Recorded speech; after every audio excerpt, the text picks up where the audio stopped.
All right, let's just jump in. And obviously,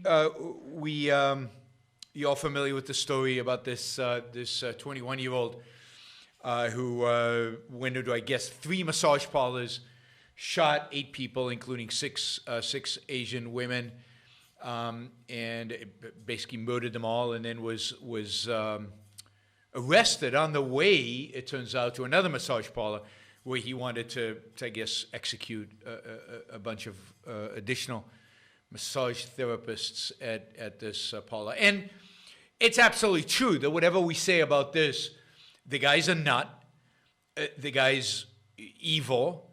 I think insane is too good for him. I think he's evil. And he had a gun, and when you combine evil with a gun, you're going to get bad outcomes, and there's no question that at the end of the day, that's what it's about. It's, as one of Freeman has been bugging me about, it's a local crime, a nutty guy with a gun. He's got some, he's crazy. But what I find interesting is 2 aspects of the story. One is the response of the media and the response of politicians, and just the overwhelming response out there in the culture, which I find interesting. And second, I do find interesting the question of, well, is he just nuts, just a crazy guy, or is there a source for his nuttiness? Are there maybe a lot of people out there that have similar nutty ideas as him, and maybe not quite as nuts as to kill somebody? But is there something behind his nuttiness? Is there something interesting behind his nuttiness? Is there something we can learn from behind the nuttiness? Is there something we can warn culturally about if we can understand his nuttiness? And yes, his nuttiness is evil, reached an extreme that nobody else will. But as I will argue in a minute, the ideas that led him to do what he did, to express his insanity the way he expressed it, are ideas that are quite prevalent in America today. And they're causing a lot of misery and a lot of harm to individuals out there in America today. And I think they're worth talking about. I think this is worth talking about. Is this just hatred of sex workers? No. And were these massage therapists? No. They were sex workers. But it's not just hatred of sex workers. There's a reason for why he hated sex workers. There's a reason why he lashed out in the way he lashed out. And I find that reason interesting, psychologically interesting, and not because everybody else who has a similar psychology or everybody else who is infected with these ideas is going to manifest them by killing people, but because these ideas are destructive to the psyche. Destructive to the psyche. Thank you, Jonathan. I really appreciate that. But let's start with the culture's reaction. And, the culture's reaction was immediately, before really knowing much about what was going on at all. The immediate response was, this is racism. This is anti-Asian racism. Because we live in a world, and this is what's shocking and horrible and disappointing. We live in a world where everything is now viewed from the perspective of race.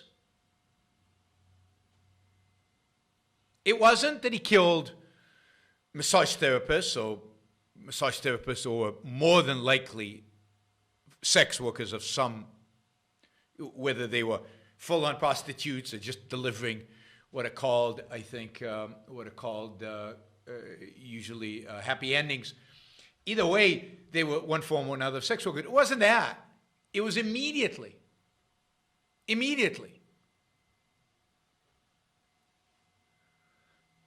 Race. And this is truly tragic in this country, that we have gotten to the point where we view everything, crime, tragedy, politics, what people say, how they say it, when they say it, where they say it, all through one lens, and that is the lens of race. And this is the impact of BLM, of critical race theory, of the whole racist approach of the left, the approach of the left that emphasizes, at the heart of everything, emphasizes that everything is driven by race. And in this case, I don't think it's driven by race at all. Now, it's true that this comes at a period where many Asians are being targeted and where crimes against Asians have spiked all across the country because of COVID, because I think of Trump's attitude towards China and people's, the collectivism and the tribalism that exists so much in our culture that associate the hatred of the Chinese government with hatred of every person who vaguely looks Chinese, whether they are Chinese or not. So there is indeed a rise in hatred and crime against Asians because of their ethnic origins, or whatever you want to call it, given that race is a bogus concept. But now everything is viewed through the prism of race. So that here is a crime motivated, I think, by real psychological issues, motivated, I think, by psychological issues brought about by a particular ideology and particular attitude towards sex and towards women. And that nobody wants to talk about. That nobody wants to discuss. I've seen 2 stories about it, one in the New York Times, one in the Washington Post. And that's about it. And I'm sure within the Christian communities, there's a lot of discussion of this because this relates directly to what they're teaching within the Christian communities. But other than that, the media is focused on race. Asians do not have to worry about being killed for reasons that are associated with why this man killed some Asians. He killed Asians because they were the sex workers. They were the massage therapists. That is what he was lashing out at. Now, one could ask why Asians, inhabit that particular profession. But that's, I think, a separate question than the question of why he killed. So I think it's worth observing the way in which race is immediately brought up in every circumstances, in every opportunity, even when it does not belong. Even before anybody has investigated, researched, talked to the guy, try to figure out what was actually the motivation, what is actually going on. Right? Yeah, Wanda Freeman asks, who fed him the Kool-Aid? That's what's interesting. What's interesting about the story is who fed him the Kool-Aid, the nature of the Kool-Aid, and what other harm does this Kool-Aid have? So first, let's say this was not about race. There's no evidence it was about race. He couldn't have cared less who the particular sex workers. I think he cared about these sex workers because these sex workers had,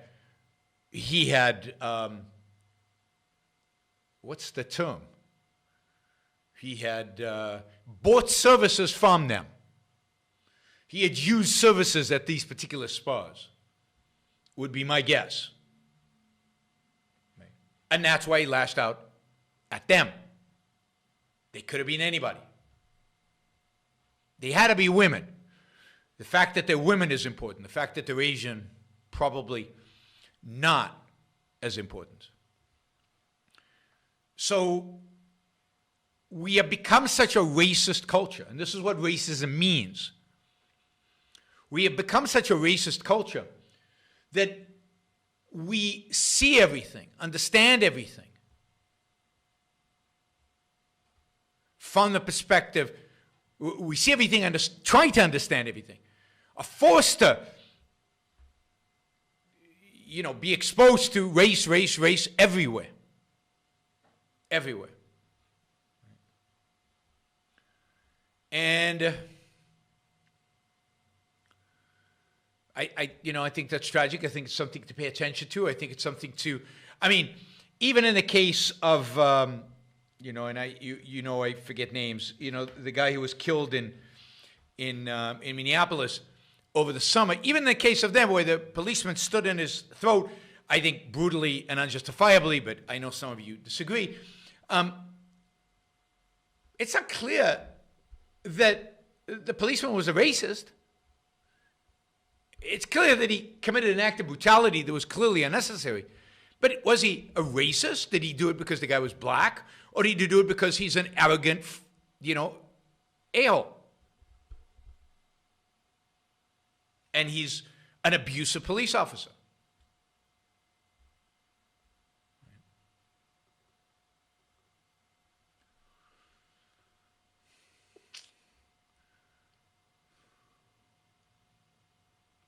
George Floyd, thank you. Yes.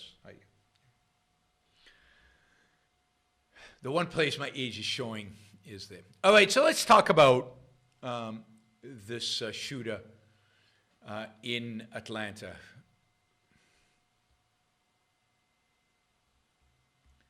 Right. Thanks for that image, Mitch. That one's going to be hard to erase from my mind. Man. So the shooter, who is the shooter?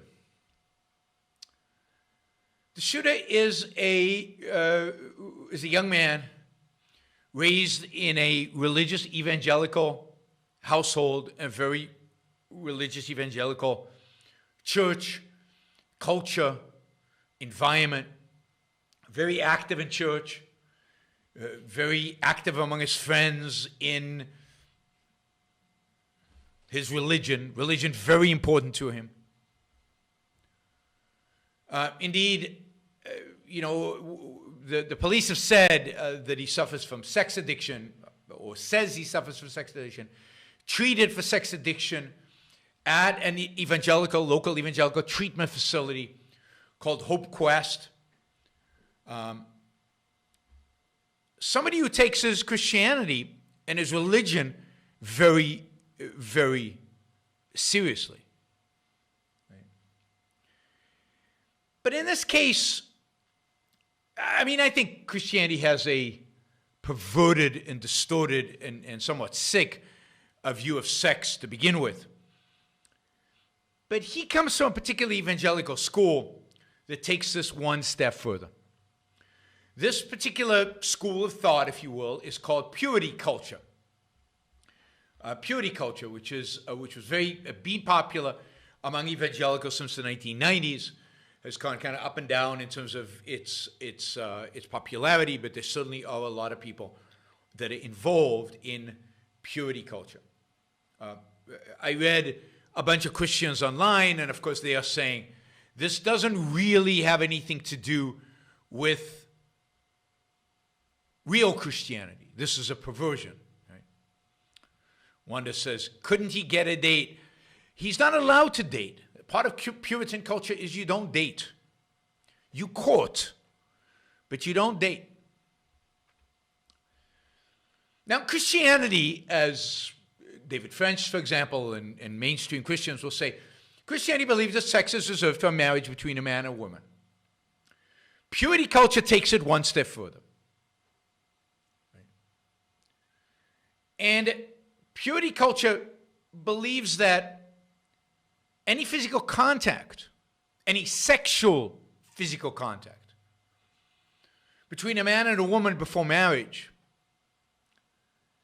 is a sin one can never recover from. Right? They have, as a consequence, they emphasize virginity and they emphasize lack of sexual interaction from very early on. So young men and women take purity pledges, which means no kissing, no sex of any form father-daughter purity balls, which I find spooky and weird. Dads would often give their daughters purity rings to symbolize their commitment to chastity. Strict courtship, where you can't date.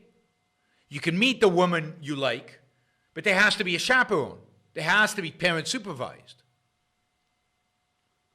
And there's purity contracts that are written where you commit to prohibiting physical contact. So no physical contact.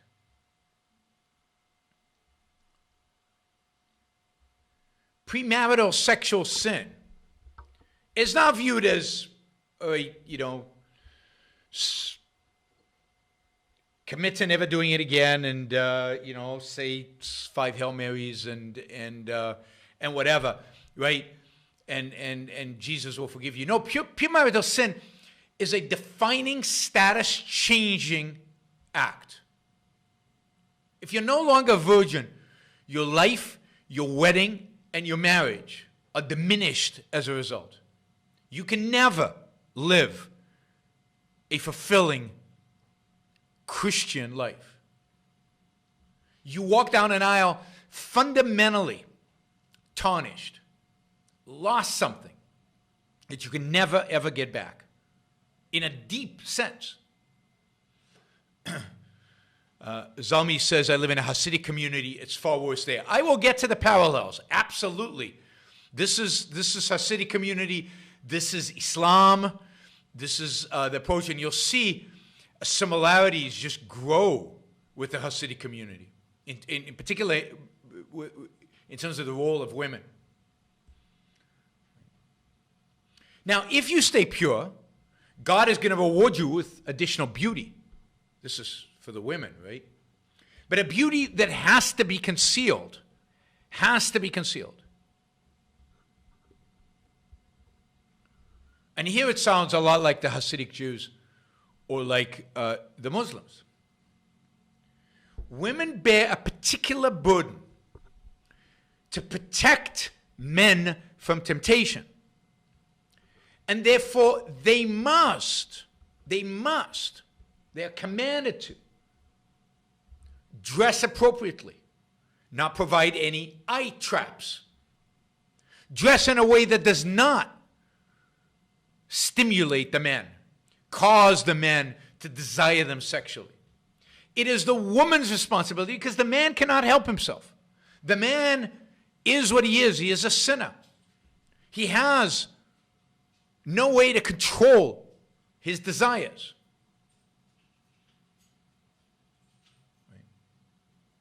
So the woman must bear the responsibility of keeping him at bay by dressing and acting in as non-sexual a manner as possible. She is the temptress. She is Eve. Garden of Eden, remember? It is Eve who gets Adam to bite from the apple, tempts him, and ultimately destroys the ideal of the Garden of Eden.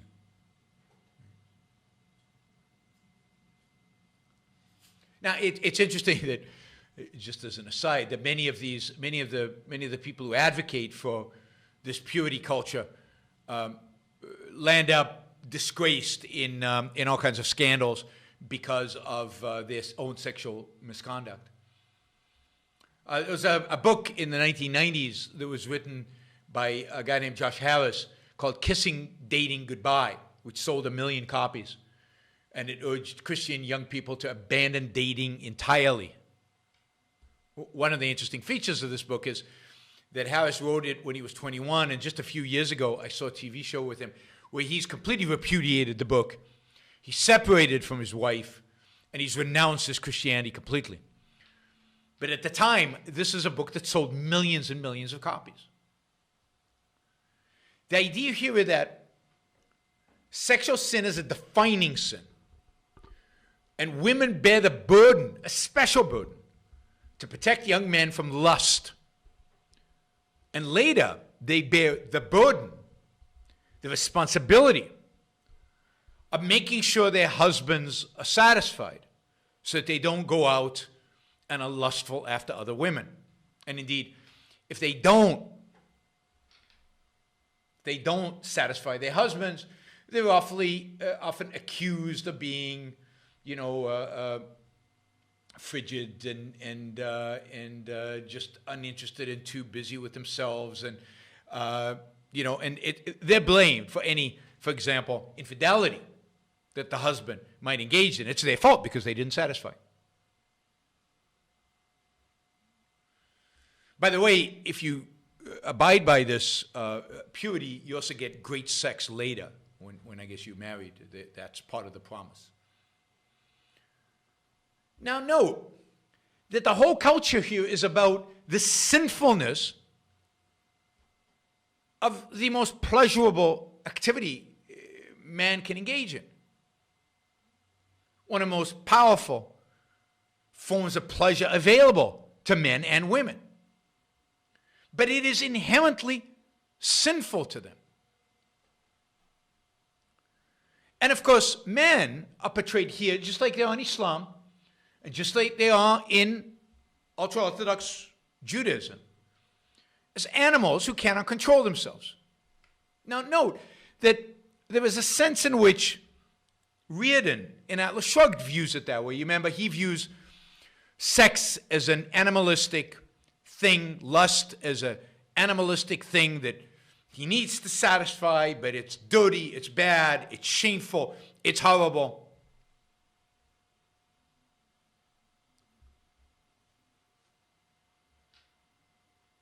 And he doesn't view a woman, and given his wife reinforces this, as being sexual at all, but just as in a sense, the vehicle for him to exercise his animalistic needs.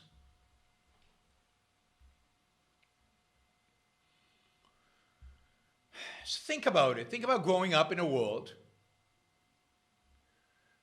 as a woman or a man, right, where you are told that something natural, something you desire, something that's part of being human, something that's filled with pleasure, is so sinful. You might never be forgiven.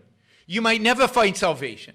You might go to hell for that. You will always live a tainted life because.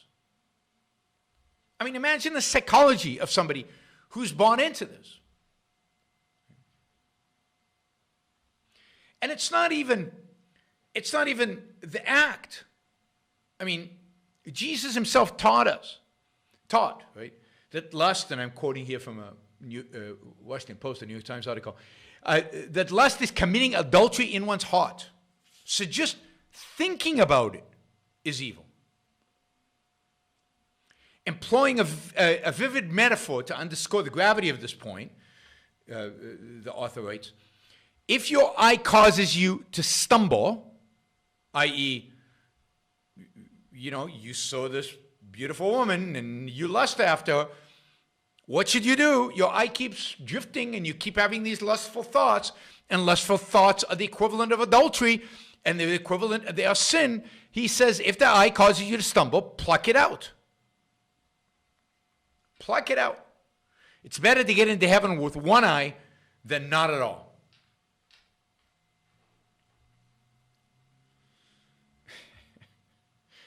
Man, I'm so glad I wasn't raised Christian. A 17th century British Puritan said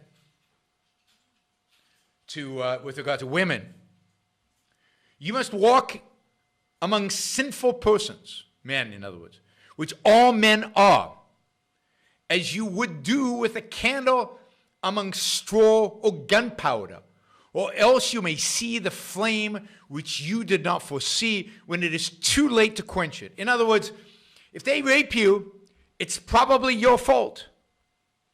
It's probably your fault. So it's your responsibility. Men can't help themselves. women are responsible for governing our modesty. And to begin with, I wonder if I can ask you to capsulize, I know this is difficult, can I ask you to capsulize your philosophy? What is Randism? First of all, I do not call it Randism, and I don't like that name. I call it objectivism. All right. Meaning a philosophy based on objective reality. Now let me explain it as briefly as I can. First, my philosophy is based on the concept that reality exists as an objective absolute, that man's mind, reason, is his means of perceiving it, and that man needs a rational morality. I am primarily the creator of a new code of morality which has so far been believed impossible, namely a morality not based on faith. On faith? Not on faith, not on arbitrary whim, not on emotion, not on arbitrary edict, mystical or social, but on reason, a morality which can be proved by means of logic, which can be demonstrated to be true and necessary. All right, all right. Now, may I define what my morality is? All right. Because this is merely an introduction. My morality is based on man's life as a standard of value.